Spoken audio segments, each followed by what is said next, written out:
मध्य प्रदेश का भंवरा गांव एक आम से दिखने वाला गांव है, लेकिन साल 1906 से पहले यहां रहने वाले लोगों को नहीं पता होगा कि इस गांव का जिक्र भारत के इतिहास में जब भी होगा तब तब उसे सम्मान से पुकारा जाएगा। जब जब क्रांतिकारियों के पराक्रम की बात होगी तब तब इस गांव की मिट्टी में जन्म लेने वाले एक ऐसे क्रांतिकारी का जिक्र होगा जिसे अंग्रेजी हुकूमत कभी गुलाम नहीं बना पाई। वो नाम, वचन, कर्म और धर्म सबसे आजाद था, आजाद है और आजाद रहेगा। 23 जुलाई 1906 को भावरा गांव में रहने वाले तिवारी परिवार में एक बालक का जन्म हुआ। नाम मिला चंद्रशेखर तिवारी। ये बालक अपने आसपास रहने वाले भील जनजाति के बच्चों के साथ खेलकर बड़ा हुआ था, जिसके कारण वो एक निर्भीक बालक के रूप में बड़ा हुआ। 14 साल के थे तो पिताजी ने वाराणसी भेज दिया संस्कृत विद्यापीठ में पढ़ाई करने के लिए। इसी दौरान वो महात्मा गांधी और कांग्रेस से बहुत प्रभावित हुए। एक आंदोलन में अंग्रेजों द्वारा उन्हें पकड़ लिया गया और जज के सामने प्रस्तुत किया गया।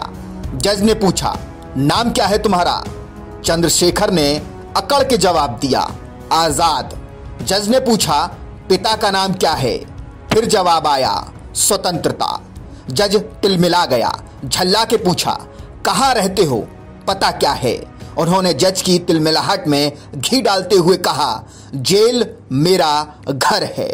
इतना सुनते ही जज ने उन्हें 15 कोड़े मारने का हुक्म दिया। हर कोड़े के साथ वो अपनी बुलंद आवाज में आजादी का नारा लगाते रहे और इस घटना के बाद वो चंद्रशेखर तिवारी से बने चंद्रशेखर आजाद। लेकिन जब सन 1922 में चौरी चौरा की घटना के बाद गांधी जी ने अपना आंदोलन वापस ले लिया तो आजाद का कांग्रेस से मोह भंग हो गया। वो समझ गए कि गोरे लातों के भूत हैं, बातों से नहीं मानेंगे। इसके बाद वो पंडित राम प्रसाद बिस्मिल और सचिंद्र नाथ सन्याल, योगेश चंद्र चटर्जी द्वारा 1924 में गठित हिंदुस्तान रिपब्लिकन एसोसिएशन से जुड़ गए। इस एसोसिएशन के साथ जुड़ने के बाद चंद्रशेखर ने राम प्रसाद बिस्मिल के नेतृत्व में काकोरी कांड, जो कि 1925 में हुआ था, पहली बार उसमें सक्रिय भूमिका निभाई। उन्होंने अंग्रेजों के खजाने को लूटकर संगठन की क्रांतिकारी गतिविधियों के लिए धन जुटाया और भी लोगों को इस धन से मदद दी।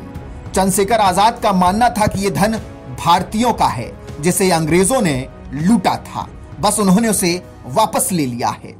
इसके बाद चंद्रशेखर ने 1928 में लाहौर में British police officer SP Sanders को गोली मारकर लाला लाजपत राय की मौत का बदला लिया और जगह जगह पर्चे भी लगवा दिए कि उन्होंने लाला लाजपत राय की हत्या का बदला ले लिया है। इसके बाद उनके संगठन से बहुत सारे क्रांतिकारी युवा जुड़े, लेकिन अंग्रेज अब इस बात से बौखला गए थे। वो अब इन क्रांतिकारियों के पीछे पड़ गए। जगह जगह दबिश दी जाने लगी, कई क्रांतिकारी पकड़े भी गए, लेकिन अंग्रेज आजाद की परछाई तक को छू नहीं पाए। इसी दौरान 8 अप्रैल 1929 में दिल्ली सेंट्रल असेंबली बम कांड हुआ, जिसमें भगत सिंह, बटुकेश्वर दत्त और उनके कई साथियों ने जानबूझकर अपनी गिरफ्तारी दी ताकि आजादी की ज्वाला को और भी युवाओं के सीने में भड़काया जा सके। उधर आजाद ने जेल में बंद और अमानवीय यातनाएं झेल रहे क्रांतिकारियों को छुड़ाने के प्रयास शुरू कर दिए। अभी वो अपने प्रयासों में लगे ही हुए थे और इसी सिलसिले में वो नेहरू से मिलने इलाहाबाद गए थे, लेकिन वहां उन्हें निराशा हाथ लगी। दिन था 27 फरवरी 1931। अंग्रेजों को खुफिया जानकारी मिली कि आजाद इस वक्त इलाहाबाद के अल्फ्रेड पार्क में हैं।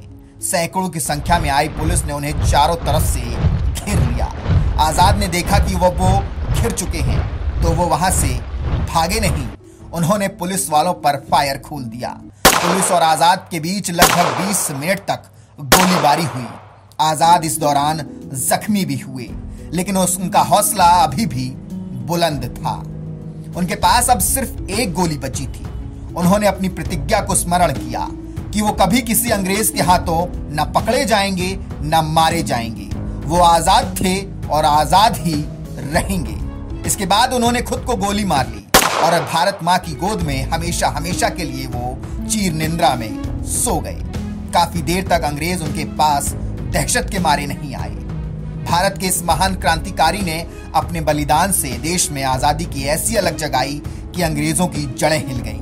आज हमारा और आपका ये फर्ज बनता है कि भारत की स्वतंत्रता के इस महानायक को अपने दिलों में हमेशा हमेशा के लिए हम अमर रखें। हम आज वीर क्रांतिकारी अमर बलिदानी चंद्रशेखर आजाद को उनकी पुण्यतिथि पर कोटि कोटि नमन करते हैं और उन्हें ये पंक्ति भी समर्पित करते हैं। विवश अधरों पर सुलगता गीत हूं विद्रोह का नाश के मन पर नशे जैसा चढ़ा उन्माद हूं मैं गुलामी का कफन उजला स्वपन स्वाधीनता का नाम से आजाद हर संकल्प से फौलाद हूं मैं। जय हिंद, जय भारत।